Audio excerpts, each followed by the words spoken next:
Praise the Lord. Good morning. ఏదైనా దేవుని వాగ్దానము యోబు గ్రంథము 37వ అధ్యాయము 5వ వచనము. మనము గ్రహింపలేని గొప్ప కార్యములను ఆయన చేయను. అవును ప్రియ సహోదరి సహోదరుడా, ఈ ఉదయకాల సమయంలో ప్రభువైన యేసుక్రీస్తు వారు నీతో మాట్లాడుతున్నాను. నీవు గ్రహింపలేని గొప్ప కార్యములు ఆయన చేస్తానని. అవును, ఈ దినము నీవు దేని కొరకు ప్రయత్నిస్తున్నావు, దేని కొరకు వేచి చూస్తున్నా ఆ గొప్ప కార్యము, నువ్వు ప్రయత్నిస్తున్న ఆ గొప్ప ఫలితము పొందుకోలేని నిరాశపడుతున్నావా?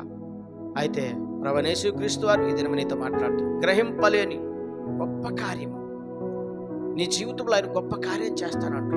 ఈ దినము నీవు దేని కొరతే ప్రయాసపడుతున్నావు, దేని కొరకైతే ప్రార్థిస్తున్నావు, దేని కొరకైతే ప్రయత్నం చేస్తున్నావు, నీ ప్రయాస వ్యర్థము కాదని, నీ ప్రార్థన నిష్ఫలము కాదని, నీ ప్రయత్నము ఫలిస్తుందని ప్రభువైన యేసుక్రీస్తు వారు నీతో మాట్లాడుతున్నారు.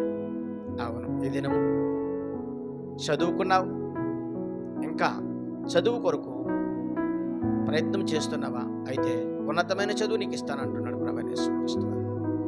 చదివి దాని యొక్క ఫలం అందుకోవాలనుకుంటున్నావా? అంటే ఉద్యోగమునకు ఎదురు చూస్తున్నావా?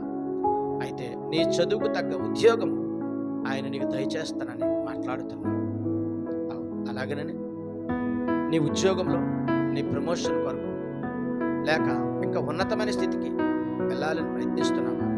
అయితే ప్రభువైన యేసుక్రీస్తు నీ ఊహించని కార్యం, గొప్ప కార్యము నీ యొక్క జీవితంలో చేస్తానని ఈ దినం ఆయన మాట్లాడుతున్నారు. అవును, ఈరోజు నీ వ్యాపారం ప్రారంభించావు, నీ వ్యాపారం ఫలించి అభివృద్ధి చెంది విస్తరించాలని నువ్వు ఊహిస్తున్నావు. అయితే నీ ఊహను గొప్పగా చేసి, నువ్వు ఊహించలేని కార్యం దేవుడు చేసి, నీ చదువును దీవించి ఆశ్రయిస్తానని, నీ ఇంటర్వ్యూను దేవుడు దీవించి ఆశ్రయించానని, నీ ఎగ్జామ్ను దేవుడు దీవించి ఆశ్రయిస్తానని, నీ ఉద్యోగాన్ని దేవుడు దీవించి ఆశిస్తానని, నీ వ్యాపారాన్ని దేవుడు దీవించి ఆశీర్వదించి ఊహించలేని గొప్ప కార్యము దేవుడు నీ జీవితంలో, నీ కుటుంబంలో జరిగిస్తానని ఈ దిన వాగ్దానం ద్వారా దేవుడు నీతో మాట్లాడుతున్నారు. ఆమెన్.